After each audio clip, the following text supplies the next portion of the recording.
another gloomy day in Jersey. I was trying to get a video out last week because I told myself I was going to try to get a video out at least once a week, but I missed last week because I was trying to have them posted by Sunday. So what I'm going to try to do is try to get 2 out this week since I missed last week. Mainly because it's just been a mess here. I'm sure anyone on the East Coast know we got the snow, and it was just a whole situation of being snowed in and all that good stuff. Mine was even more fun because I'm an essential employee, so the point of, them wanting you to get to work, but I couldn't get to work because I was snowed in. I was snowed in. There was they didn't come and plow us out, so therefore I couldn't get out to get to work because my car was stuck. It's been the first time since I've been an essential employee that I was not able to go because of the weather. I've traveled through ice, I've traveled through snow. There's only one other time I got snowed in, but my supervisor was like, "Can you make it to a main route?" I was like, yes. So I had to hike through my development to the main road so you could pick me up and take me to work, because I work at a hospital, and during that time I was working an off shift, like a second shift, and there's only so many of us that work second shift. Like normally at the hospital I was at, we would function on 1-2 of us, because I work in the lab, 1-2 of us on second shift, and they couldn't go without no one. So he came and picked me up and got me to work, and then got me home. So, but yeah, that's the one other time I got snowed in. But this one was just like, it wasn't happening. A lot of places they will not plow you out until it stops snowing. So that's pretty much what happened. But once they did it, it was pretty good. Once they did everything, it was pretty good. It was much better than the last snow we got. That it was just snow like forever, mainly because it was like in the negatives, in the teens, going down to the negatives for like ever. I don't even know, what was it, like 1-2 weeks? I don't know. It was just cold. This is like the coldest winter I remember it being. But however, it made me feel colder to me now because I'm older, so I don't know. But anywho, what I plan on doing is walking you guys through as far as where I've been for I think the last time I saw I really was posting was like 12 years ago.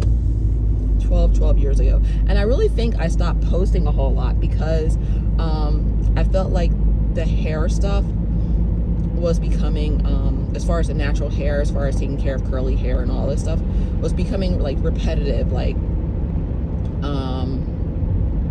as far as with the curly hair, because pretty much it was this, I was doing the same routine and using the same products, because when I first started my natural hair, I tried so many different products. But once I found out something that worked somewhat, I really didn't venture out into like, well, let's try this, because that mess is expensive.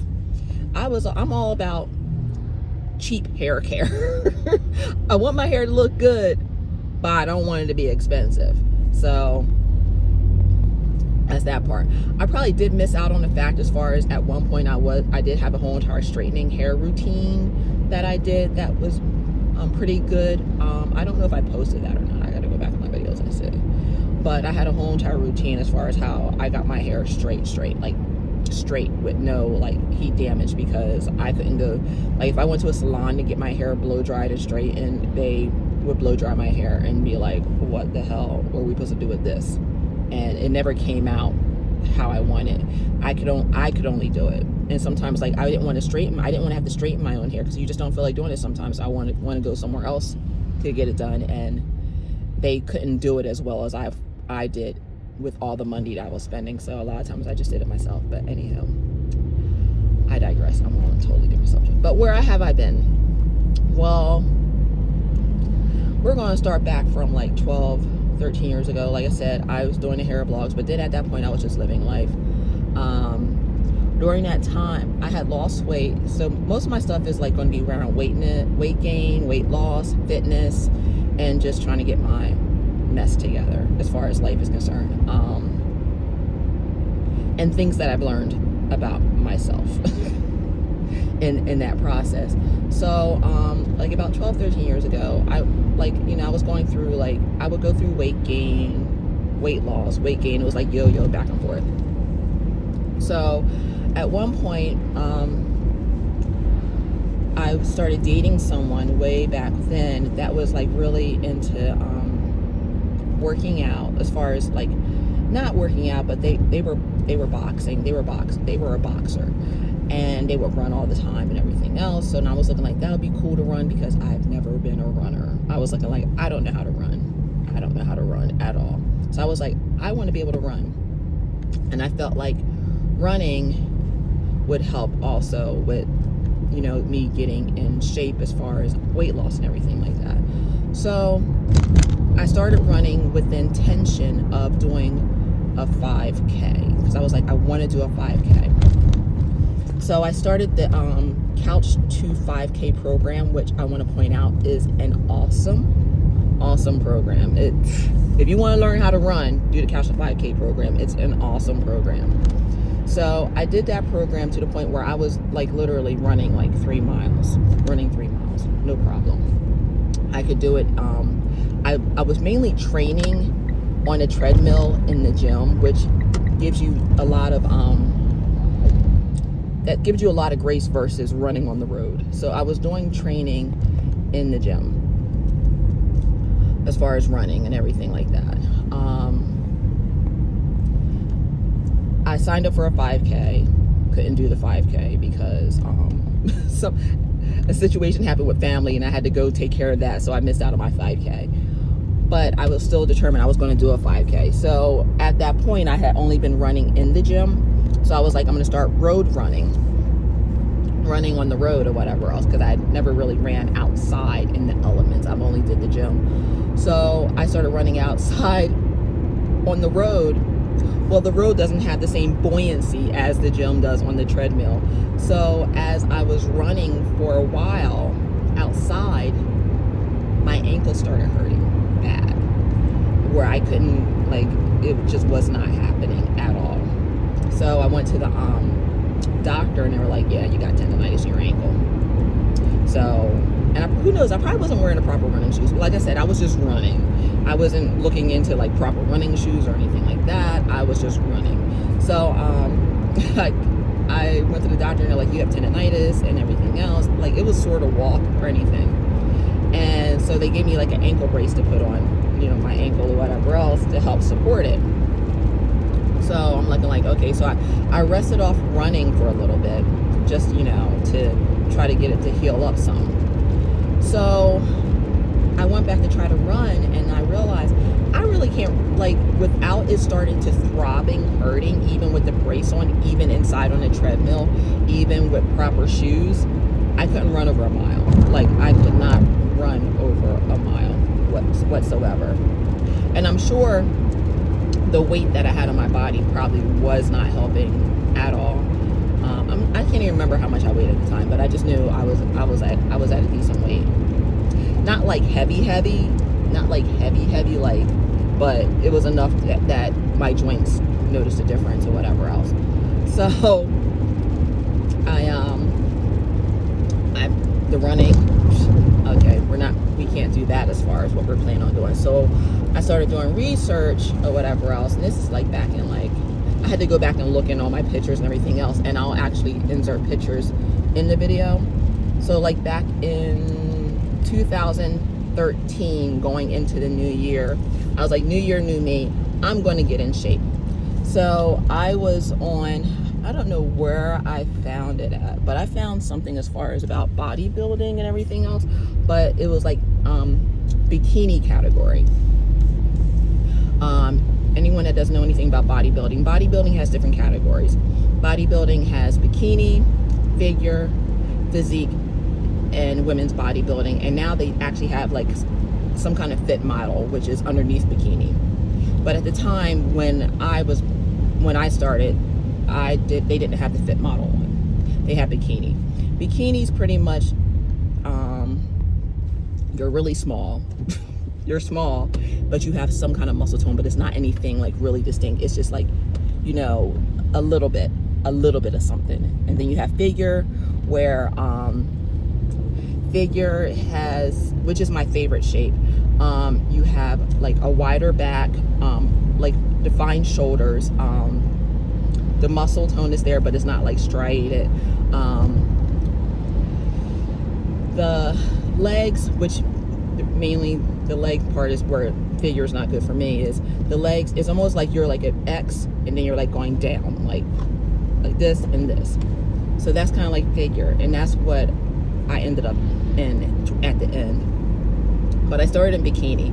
So in 2013 I was looking like I want to sit here and do something. So I found me a coach, a bodybuilding coach. I did a search on the old Google and found me a bodybuilding coach. So even though I had a bodybuilding coach, I still did not in my head understand exactly the whole entire bodybuilding thing. I'm thinking that, you know, just lose weight or whatever else, and that the muscle tone will come. So I lost the weight. The problem is the muscle tone didn't come. I did work out with her like once a week or whatever else, which helped with certain things that I could do as far as fitness wise,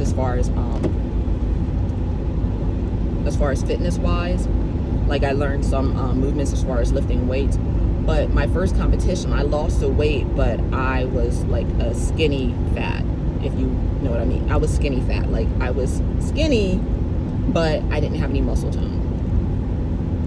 So I was like, all right. So I was proud of myself that I lost the weight, but I really didn't like the way I looked or whatever else, because mainly also I probably just did entirely too much cardio, because cardio will eat away at your muscle if you do like high intensity cardio. And that's what I was doing. I was doing high intensity cardio on the stair stepper and on the elliptical and all that good stuff. So that was 2000. So I found a coach like December 2013. Started with her in 2014. Did my first show in 2014, which is like, I think it was like August of 2014. So most bodybuilding shows are like a 12-week prep, in which you're dieting, exercising, cardio. Dieting, lifting, and cardio. However, I was not doing the lifting part. That's what my failure was, because I really didn't know anything about, like, she was covering me with dieting, and I did a personal training thing, but and to her fault, I didn't really mention that fact, so it's not really her fault. I didn't really mention that fact, that I really wasn't, you know, and I really didn't know anything about lifting weights.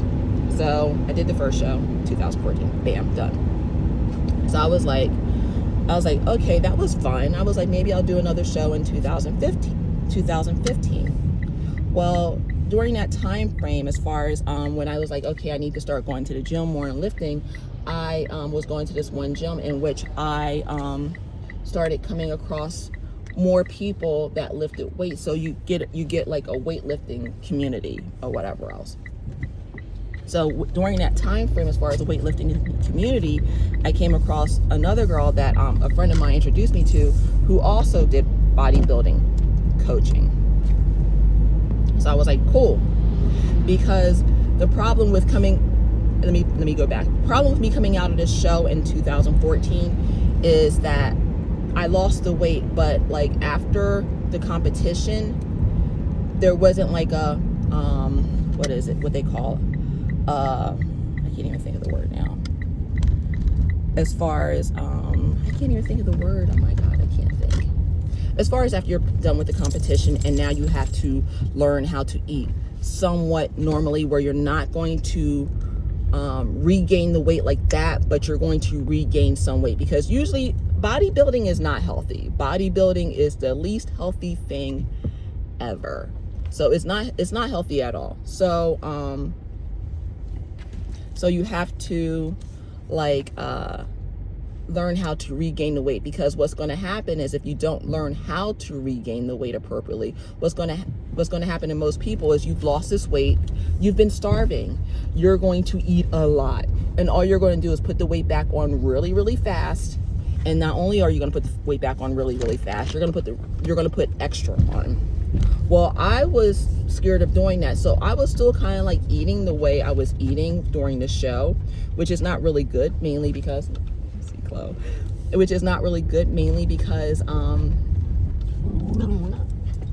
stop growling at people. She growls at people that are walking by. So it's not really good to do as far as keeping low calories and trying to put on muscle, because it's just counterintuitive. So so I didn't really learn how to eat again. Boop, boop, boop. We're dropping off Chloe to her sitter. She's excited. She's excited. Be right back. All right. So as far as, I didn't really learn how to eat when I finished my competition in 2014. So now we're going to go into prepping for my 2015 show. So during that time frame in which I was in the gym, like I said, there's like a weightlifting community, so I started making friends in the gym as far as like lifted weights and everything else. So one of my friends introduced me to my next trainer, next coach, who was figure, because I was like, I would love to do figure, because I saw figure when I was at the bodybuilding show. I was like, I would love to do figure. However, at the time when I wanted to do figure, because mind you, I'm thinking like you can just hop into stuff like this. Bodybuilding takes a long time because you have to build the muscle. It's not like an overnight kind of thing. So the first part is when I started with the new coach, and mainly reason I started with her because I just wanted to try something different. One, she dieted different. The one coach I had, she gives you a diet. This is what you eat. This is how much you eat every single day. The same thing every single day. Same thing every single day. My new coach, what are you doing? My new coach started with macronutrients. So what happened is that they give you a certain amount of macronutrients. For anyone that doesn't know, macronutrients are carbs, fat, protein. You eat this amount of protein a day, you eat this amount of fat a day, you eat this amount of carbs a day, and out of your carbs, you should be taking in a certain amount of fiber out of your carbs a day. So she was like, okay, so you want to do figure, so we're going to bulk you up. Bulking up, it means putting on more weight. Because at the time when I started with her, I think I was like 135 pounds or something like that, 135, 140 pounds or something like that. So she was like, this is what we're going to do. So I'm looking like, okay. So she had me eating. I was eating so freaking much. She gave me so much as far as macronutrients. I could not get all the food in. Literally how I got most of the carbs in was through condiments. I would just add condiments to my food, like extra condiments, which extra calories, like barbecue sauce or whatever else, because there's no way I could even get the amount of food that she was asking me to get in. So I was eating a lot, and I was doing, she did more of a powerlifting, power building kind of routine, which is not so much, there's different techniques as far as when it comes to lifting weight, but she was more like powerlifting based. So I learned as far as bench pressing, I learned as far as squatting, I learned as far as deadlifting, which is stuff I've never done before, along with like little accessory workouts in between and all that other stuff. So I did that, and then I think I gained, I don't even know how much I gained. I gained a lot. I think I got up to like 190 pounds. 190 pounds. In which I've learned later on that you don't need to bulk up like that. That's not a good thing to do. Because now you got to fight to get all the fat off. You can bulk up. There is a bulk, but there's not a bulking where you just gain all this weight. I've learned that many years later. I know this now. But back then I didn't know because I was a newbie. And I was just doing what she told me to do. So I gained the weight, got stronger. I was benching, I was deadlifting. The most I ever bench pressed was, I was benching like 135 pounds, which was pretty cool. Deadlifting like 200. I was deadlifting like 225 pounds. I never really been great at squats, mainly because, one, my knees suck.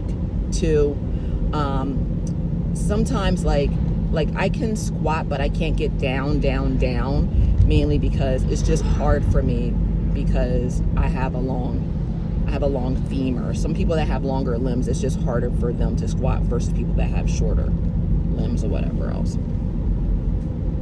But I have long legs and my femur's long, so it makes it really, really hard for me to get down. Like, I can, but I know what I have to do to get down there, but it really is hard for me to get down there, and it's just not pleasurable at all. I love deadlifts. I love bench press. I hate squats. I will avoid squats to no end. But so I was doing all that. So then I did my next competition, which I did figure, and I'll insert some pictures. So with that competition, I did get down to, I think I got down, I was like around 190. I got down to like around, I think I got down like around 165, 160. I really needed to go down lower. And my upper body has never been a problem, as far as I've always loved how my upper body looks as far as when I'm doing the shows. What I did not like is my lower body. My lower body is where I hold most of my fat at, and it's my struggle point. I struggle with my lower body big time.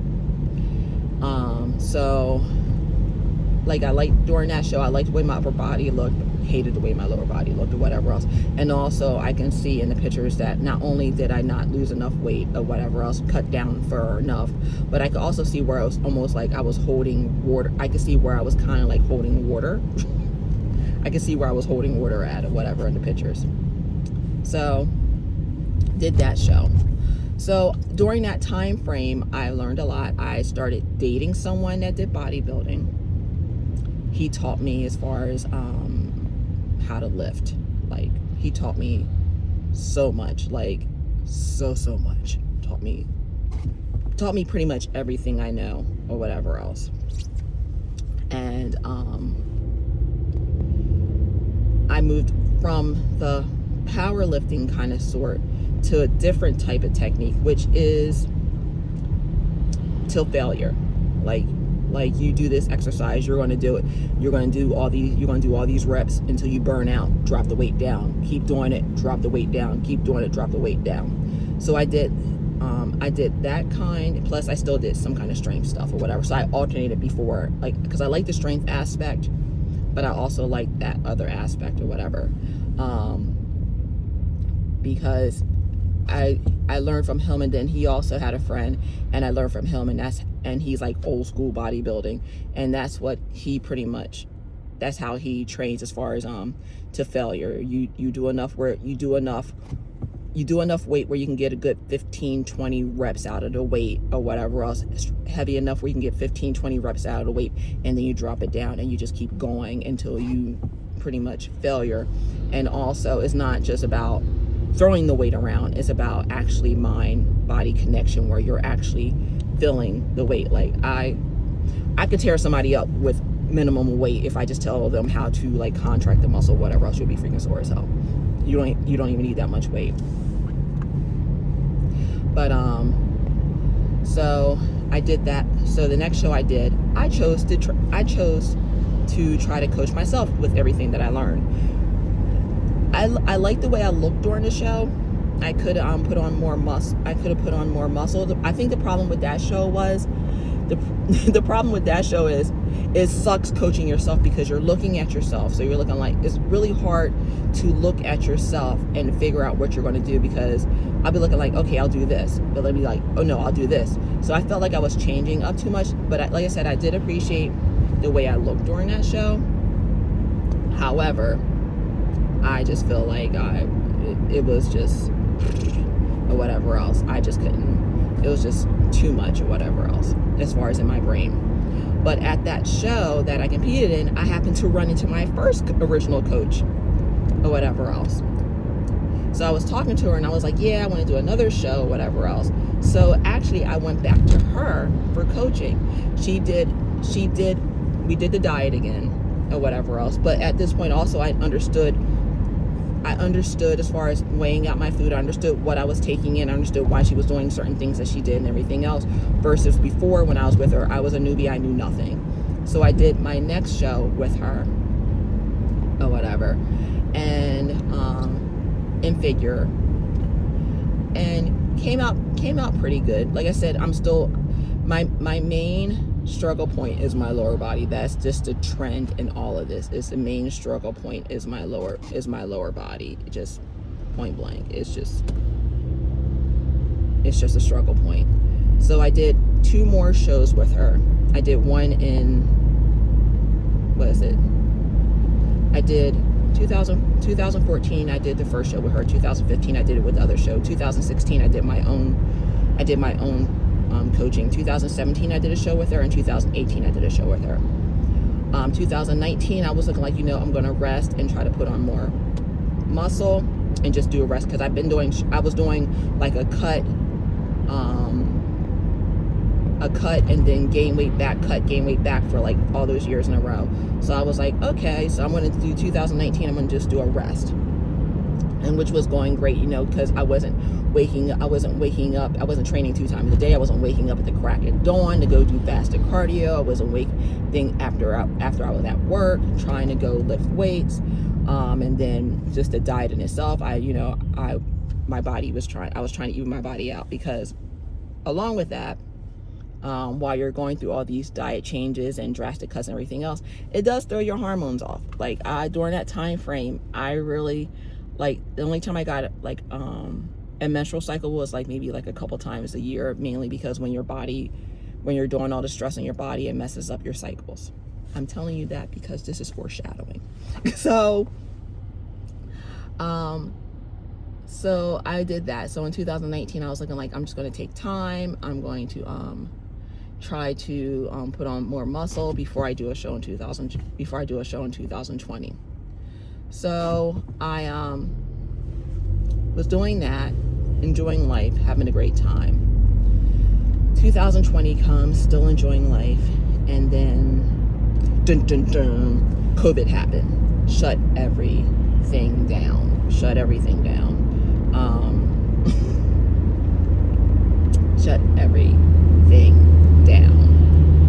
COVID just messed me up all around, because also along with me putting on more, also in 2019, why I was trying to rest my body, get my body in some kind of harmonious place where I had been doing stuff to it for those few years. I decided to lock my hair because I was just tired. My hair was just ended up in a bun all the time. I was just tired. So I was like, I'm going to lock my hair. I went through the whole entire thing about locking my hair. I wanted my hair to look a certain way. And I was like, I'm going to get extensions. So the only problem with extensions is that when they do extensions, they go by how long your hair is when it's straight, and my hair was all the way down my back, and it would cost me thousands of dollars. And at that point, my BFF, who's still my BFF, that's been on YouTube before, she had locked her hair a long time ago. She was like, just lock it. And I was looking like, oh, okay. So I went to the shop, and they locked my hair. Well, I started with 2-strand twists. My hair started down my back. Shrinkage is a mug, because my 2-strand twist ended up at the top, right here. I'll insert a picture.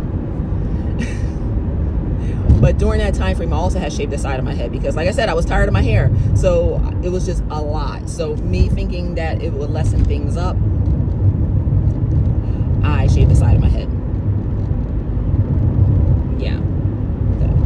I was going through some things. So I locked my hair.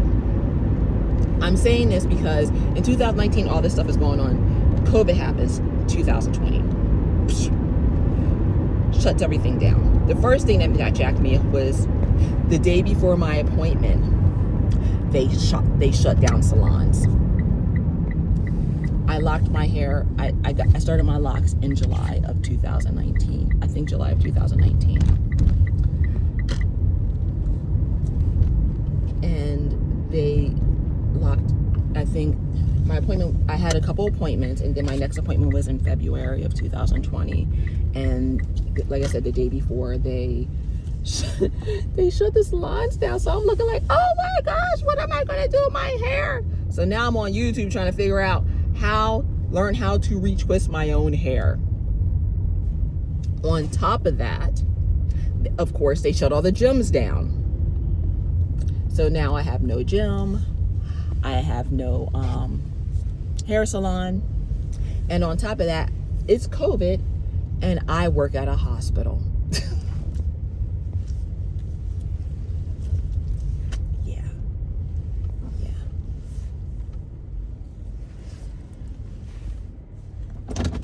And that's where we're going to stop that story at, because I'm at work, and then we'll pick up with the next video.